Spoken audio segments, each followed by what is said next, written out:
나중에는 부처님의 깨달음을 얻고 모든 중생을 제도하게 될 것이다 라는 그런 이야기가 하늘에서 부처님의 음성이 들렸다고 합니다. 이와 같은 인연으로 광목에게 어머니가 지옥에 떨어진 걸 알려주고 어머니가 지옥에서 나올 수 있도록 방법을 가르쳐준 그 아라한 기억나죠? 네. 그 아라한이 지금 경전에 나오는 무진이 보살이 되셨대요. 그 관세음보살 보문품에 보면 무진이 보살이라고 나오거든요. 그래서 그 아라한은 이와 같은 인연으로 무진이 보살이 되셨고, 그 광목의 어머니 있잖아요. 지옥에 떨어졌던 광목의 어머니는 결국 나중에는 깨달음을 얻어서 해탈보살이 되셨답니다. 그 부처님 경전에 보면 해탈보살님이 나오시거든요. 해탈보살이 되셨고, 그리고 어머니를 위해서 모든 중생을 제도하겠다고 원력을 세웠던 광목은 지금 이 시대에 누가 되었을까요? 그렇죠. 이 정도면 이제 딱 나와야 돼요. 답이 엉뚱하게 관세음보살? 이러면 안 돼요. 어느 보살이 되셨다? 지장보살이 되셨다. 이게 바로 지장보살의 원력입니다. 그래서 지장보살이 상징하는 게 지옥에 떨어진 모든 중생을 다 제도하겠다. 지옥을 포함해서 나쁜 세상에 살고 있는 모든 중생을 다 괴로움에서 건져주겠다. 모든 중생이 성불할 때까지 자기는 성불하지 않겠다. 그리고 그 뿌리가 바로 효도입니다. 효도. 어머니를 구제하고자 했던 그 간절한 효도의 마음. 그래서 중국에서는 지장경을 효경이라고도 부릅니다. 뭐라고도 부른다? 효경. 불교적인 효경이라는 거예요. 근데 이게 중요한 게 있습니다. 유교에서는 살아있을 때만 부모님을 섬겨요. 살아있을 때만 부모님에게 효도합니다. 그리고 죽은 뒤에 제사 지내죠. 근데 여러분, 죽은 뒤에 지내는 유교식 제사는 사실 효과가 없습니다. 그 유교경전을 보면 공자님도 뭐라고 이야기하셨냐면, 유교식 제사는 살아있는 사람을 위해서 지내는 거다라고 했어요. 살아있는 사람들끼리 그 조상님과 부모님을 생각하면서 1년에 한 번 제사 때 모여가지고 서로 화합을 위해서 만나는 자리라는 거예요. 그러니까 유교식 제사는 영가천도가 안 됩니다, 여러분. 그러니까 위패 하나 달랑 이렇게 해놓고 위패 하나 달랑 적어놓고 잔 따르면 그 돌아가신 분이 어떻게 알고 와요? 그렇죠, 여러분. 그 불교식 제사는 유교식 제사하고 틀립니다. 불교식 제사는 살아있는 대로 효도를 하고, 부모님이나 조상님이 돌아가시면 부모님과 조상님과 나아가 나랑 인연이 있는 모든 돌아가신 영가들을 다 포함해서 부처님의 가피력으로 좋은 곳으로 보내드린다는 그런 의미가 바로 불교식 천도제의 진정한 의미이다라는 것을 명심하시길 바랍니다. 그래서 이 지장경이란 경전이 깊이 읽으면 굉장히 깊이가 있습니다. 깊이 읽으니까 깊이가 있겠죠? 자, 그런데 우리 그 불교 공부를 하시는 분들, 많은 분들이 지장경이란 경전을 굉장히 우습게 보는 경향이 있어요. 저도 사실 고백하면 20대 때에는 저 지장경 쳐다도 안 봤어요. 솔직히 말씀드리면 금강경이나 법화경이나 아니면 뭐 조사어로 육조단경이나 이런 것만 봤지, 지장경을 봤는데 귀신 얘기가 나오는 거예요. 그래서 귀신 얘기가 나오고, 귀신이 뭐 꿈에 뭐 귀신이 나타나고, 조상님이 죽으면 천도제 지내고, 그래서 딱 지장경을 보니까 지장경 내용의 반이 귀신 얘기예요. 그래서 무슨 생각을 하냐면, 진짜 귀신 씨나라 까먹는 얘기인가? 무슨 뭐 맨날 아니 부처님의 그 소중한 법문들이 있는데 뭐 귀신 까먹는 얘기나 하고 뭐야? 그렇죠. 20대 때는 지장경을 안 봤어요. 그 지장경을 좀 우습게 봤어요. 실제로 불교 공부하시는 분들 중에서 굉장히 어려운 경전만 공부하시는 분들 중에서는 지장경을 좀 우습게 보는 경향이 없지 않아 있어요. 그래서 저는 지장경 기도하시는 분들 보면 약간 낮게 보는 경향도 있었어요. 수준이 낮아서 저런가 보나 보다. 제가 양심 고백하는 거예요. 근데 30이 넘어서 중국 큰 스님들의 법오집을 보다 보니까 그 중국 스님들은 그 막 8만 대장경 다 읽으신 분들이거든요. 그런데 대승경전의 첫걸음이 지장경이다라는 내용이 자주 나오는 거예요. 그 100여 년 전에 그 강민홍이라는 거사가 있었어요. 중국에 그 강민홍이라는 거사님이 있었는데, 이분이 금강경의 대가였어요. 그래서 지금까지 중국에 나온 금강경 해설서 중에서 최고의 작품으로 손꼽히는 게 강민홍 거사의 금강경 풀이집입니다. 근데 이 강민홍 거사의 그 금강경 풀이한 책을 봤는데 그게 다행히 우리나라에 번역이 됐어요.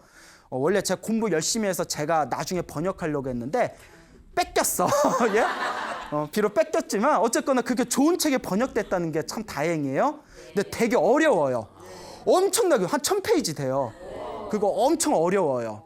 근데 제가 그 책을 이렇게 저도 다 보진 못하고 이렇게 훑어봤는데 워낙 한번 꼭 읽어보고 싶은 책이라서 그 평생을 금강경을 공부하시고 팔만대장경을 다 읽으신 강민홍 거사가 평소에 불교 공부를 하는 불자들이 가장 자주 읽어야 할 경전 중에 하나가 지장경이라고 나와요. 그러니까 의문이 드는 거예요. 옛날 왜 불교의 그 어려운 경전을 공부하신 수준 높은 그 중국 불교의 큰 스님들이 왜 한결같이 이렇게 지장경을 높이 샀을까? 그리고 이렇게 금강경의 최고 대가라는 강민홍 거사도 불교 공부를 하는 사람이 가장 자주 읽어야 할 경전을 왜 지장경이라고 했을까? 내 옛날 기억에는 지장경 그 귀신 얘기만 나오는데 귀신이 홀렸나?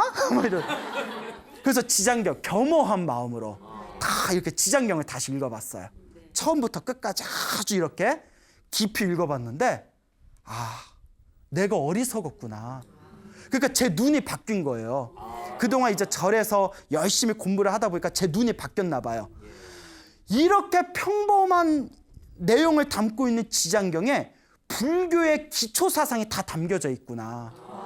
인과 업보 사상, 계율 사상, 그리고 그 모든 중생을 제도하겠다는 보살의 대비 원력, 대자 대비의 원력, 그리고 부모님에 대한 그 효도의 마음, 그 모든 중생을 제도하겠다는 그 마음, 그리고 살아있는 사람을 제도하는 걸 떠나서 죽은 사람들까지 다 제도할 수 있는 부처님의 가피력, 이 모든 게 다 담겨져 있었구나. 그래서 옛날 큰 스님들이 지장경을 자주 보라고 했던 거구나 라는 걸 느끼게 되었습니다. 그리고 제 주변에도 지장경 독송을 열심히 하셔서 가피 받은 분들이 많습니다. 그렇다고 또 너무 지장경에만 빠지면 안 돼요. 지장경은 첫걸음이고 지장경에서 이제 위로 올라가서 나중에는 법화경, 화엄경까지 우리가 다 꿰뚫을 줄 알아야 됩니다.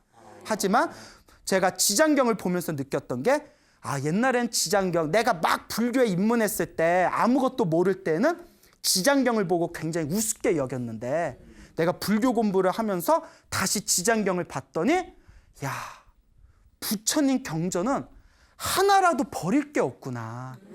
다 이렇게 뛰어난 경전인데 내가 우습게 여겼구나 라는 것을 느끼게 되었습니다. 우리 불자님들도 지장경 한번 깊이 읽어보시기 바랍니다. 알겠죠? 네. 자, 이렇게까지 얘기했는데 안 읽으면 속상할 거야. 자, 그래서 지장경이 그 돌아가신 영가분들을 천도한다는 의미도 담겨져 있다고 했지 않습니까? 네. 어느 비구니 스님 중에 대련이라는 법명을 가진 노 비구니 스님이 계십니다. 연세가 좀 많으신 노 비구니 스님이 계시는데 이 대련 스님께서 직접 겪으신 경험담이라고 합니다. 이분이 6.25 때 아버지하고 헤어지셨답니다. 그 아버지하고 6.25 때 헤어졌는데 끝내 아버지의 생사 확인을 할 수가 없었대요. 살으셨는지 돌아가셨는지, 그 제사를 올리기도 애매하잖아요. 살았는지 돌아가셨는지 모르니까. 근데 이 스님께서 결국 출가를 하십니다. 출가를 하셔서 20대 초반에 어느 날 문득 이런 생각이 들더랍니다. 내가 아버지가 살았는지 돌아가셨는지 기도를 통해서 지장보살님께 여쭤보자. 그 아까 지장경 보면 광목이 아라한에게 우리 어머니가 어디에 태어나셨는지 알려주세요, 이런 내용이 나오잖아요. 네. 그래가지고 내가 지장기도를 해가지고 한번 아버지의 생사 확인을 알아보자. 그리고 간절하게 지장기도를 했대요. 지장기도를 간절하게 했답니다. 간절하게 지장기도를 했는데 어느 날 같이 절에서 살고 있는 어느 스님 꿈에 이상한 그런 꿈을 꾸게 됩니다. 그 같이 살고 있는 그 스님이 꿈을 꿨는데 꿈에 어떤 처음 보는 아저씨가 이렇게 절에 오시더래요. 절에 딱 오시더니 꿈에서 그 스님한테 제가 우리 딸 대련 스님을 만나러 왔는데 대련 스님 좀 볼 수 있겠습니까? 제 딸입니다 이러더래요. 그래서 그 꿈속에서 대련 스님 시장 갔는데 조금만 기다리면 보실 수 있을 거예요. 잠깐 기다리세요 하니까 아저씨가 제가 급해서 기다릴 수가 없습니다. 제가 급해서 빨리 가봐야 됩니다 하고는 그냥 이렇게 가시더래요. 아니, 좀 기다리지, 딸 오랜만에 보는 건데. 이렇게 가시더래요. 그래서 가시네 하고 그 스님이 문 밖에서 이렇게 봤는데 그 아저씨가 걸을 때마다 발밑에서 연꽃이 올라오더래요. 그 연꽃을 밟고 이렇게 가는 꿈을 꾸셨대요. 이야기를 딱 듣는 순간 대련 스님이 지장보살님이 보여주셨구나. 그러니까 연꽃을 밟고 갔다는 게 불교에서는 돌아가실 때 이제 연꽃을 타고 가십니다. 이런 표현들이 있거든요. 제사 지낼 때. 그 살으셨다 돌아가셨다. 돌아가셨다. 연꽃 밟고 가셨으니까. 근데 어디 활활 불타는 곳에 가신 게 아니라 연꽃을 발로 밟고 살뿐살뿐 가셨으니까 좋은 곳에 가셨구나, 나쁜 곳에 가셨구나.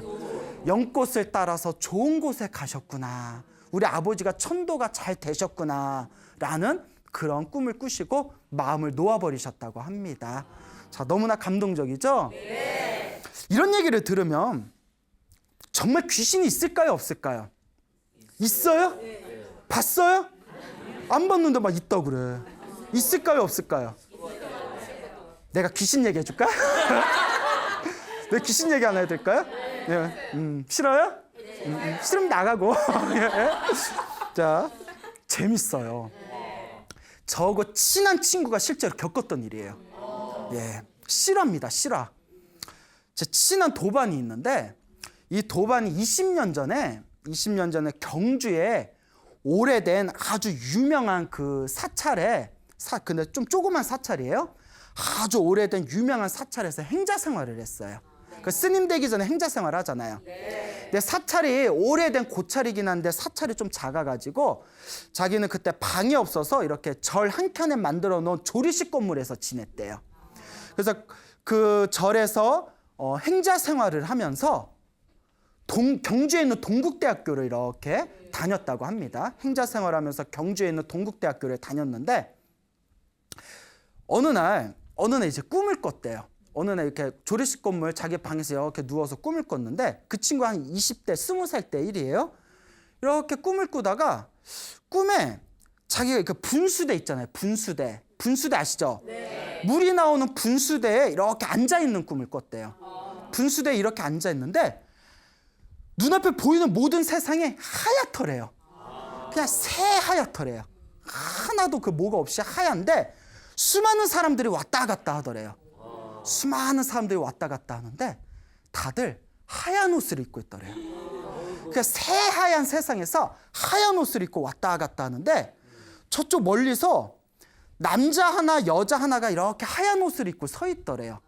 근데 딱 느낌이 결혼한 부부처럼 보이더래요. 결혼한 딱 신혼부부처럼 보이는 남녀 하나가 딱 이렇게 하얀 옷을 입고 서 있는데 문제가 하얀 세상에 모든 사람들이 하얀 옷을 입고 있는데 그 두 명만 얼굴이 새까맣더래요.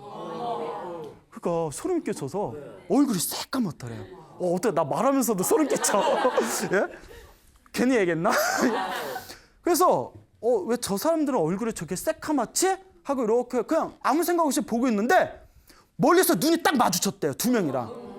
눈이 딱 마주친 순간 자기를 인지하는 느낌이 들더래요. 그리고 눈이 딱 마주쳐서 그 친구가 분수대에 앉아가지고 하고 있는데 갑자기 그 두 사람이 남녀 두 사람이 펑펑펑 하면서 앞으로 쫙 밀려오더래요. 카메라로 줌인한 것처럼. 두 명이 코앞으로 확 밀려오니까 놀래가지고 뒤로 넘어졌대요. 그리고 분수 안으로 빠졌대요. 풍덩하고 분수 안으로 딱 빠졌는데 그때 꿈에서 딱 깼답니다. 꿈에서 딱 깼는데 깨서 숨을 막 또 온몸에 땀에 젖어가지고 하고 있는데 갑자기 자명종이 땡 하고 들리더래요. 그래서 제가 친구한테 물어봤어요. 몇 번 쳤어? 했더니 모르겠대요. 기억이 안 난대요. 하여튼 자명종 소리가 땡. 자, 그런데 하다가 순간 온몸에 소름이 확 돋으면서 내 방에 자명종 시계가 없는데?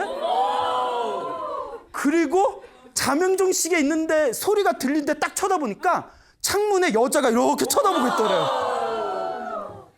그리고 악 하고 또 잠에서 깼대요.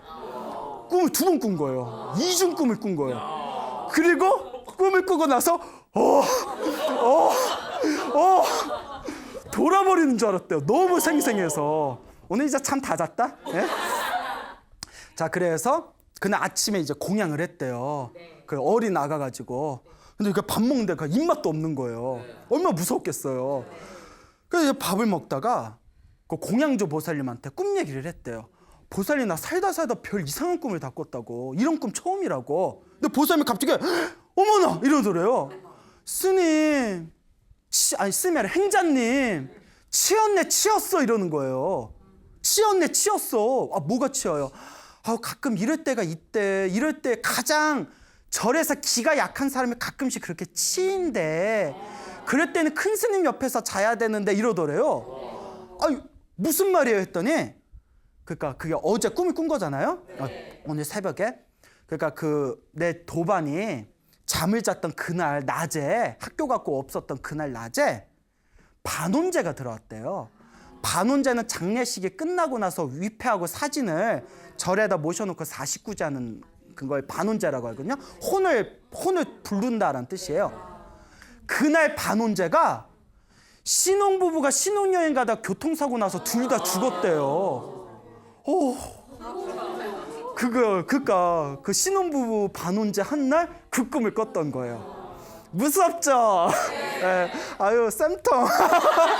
나만 무서운 줄 알았네. 자, 그래요. 그러니까 이러면 귀신이 없다는 얘기 못 하겠죠? 그래서 제 친구가 저한테 직접 얘기해 준 거예요. 네? 그래서. 하지만 여러분, 걱정하지 마십시오. 우리에겐 누가 있다? 지장보살님이 있다. 부처님이 계시고 관세음보살이고 지장보살님이 있다. 그럴 때는 두려워하거나 무서워하지 마시고 무엇을 하시면 된다? 염불 하시면 돼요. 간절하게 염불하면 불보살님이 우리를 지켜주십니다. 알겠죠? 네. 자, 이와 같이 부처님의 이 가피, 보살님의 가피는 살아있는 사람을 포함해서 산자나 죽은 자나 그 모든 이들에게 공덕을 가져다 줍니다. 그래서 이 지장보살님은 지옥에 있는 중생들을 제도하는 분이다라고 말씀드렸죠? 네. 그래서 옛날부터 이 지장보살님께서 중생들을 제도하는 이야기가 굉장히 많습니다. 중국 당나라 시대 때 왕명관이라는 성을 가진 남자가 있었습니다. 이 왕시성을 가진 남자가 있었는데 겉으로는 불교 신자인데 굉장히 그 언행이 거칠었대요. 그러니까 일종의 양아치였나 봐요. 양아치. 절에 다니는 양아치. 왜요? 양아치란 표현 있잖아요. 그러니까 건달 같은 양아치. 근데 어느 날 이 왕시성을 가진 이 남자가, 왕명관이라는 이 사람이 죽었어요. 죽어서 이제 저승사자가 어이 가자 하고 끌고 가는데 이제 염라대왕이 있는 곳 앞에까지 문에 딱 도착합니다. 그때 옆에 이렇게 스님이 한 분 이렇게 있더래요. 스님이 한 분 이렇게 서 있는데 왕씨를 이렇게 부르더니 평소에 잘 살지 그랬냐. 너를 보아하니 네가 염라대왕을 만나면 너는 분명히 지옥에 떨어질 것이다 하고 스님이 그렇게 얘기를 하더래요. 그러니까 무서워서 스님 저 어떡합니까? 살려주십시오. 제가 비록 살았을 때 양아치로 살았지만 그래도 절에 가끔씩 다녔습니다. 부처님 오신 날 연등도 달았습니다. 스님 살려주십시오. 이러니까 그 스님이 하는 얘기가 나는 지옥에 떨어져 있는 중생들을 제도하고자 원력을 세운 사람이다. 근데 너를 지옥에서 내가 지옥에 떨어지지 않게 내가 너에게 방법을 가르쳐 주겠다. 그러면서 그 사람에게 내가 지금부터 내구절로 된 개송을 가르쳐 줄 테니까 잘 외워놓고 염라대왕 앞에서 이 개송을 딱 읊어라. 잊어먹지 말고 잘 들어라 하면서 다음과 같은 개송을 가르쳐 줍니다. 잘 들으세요.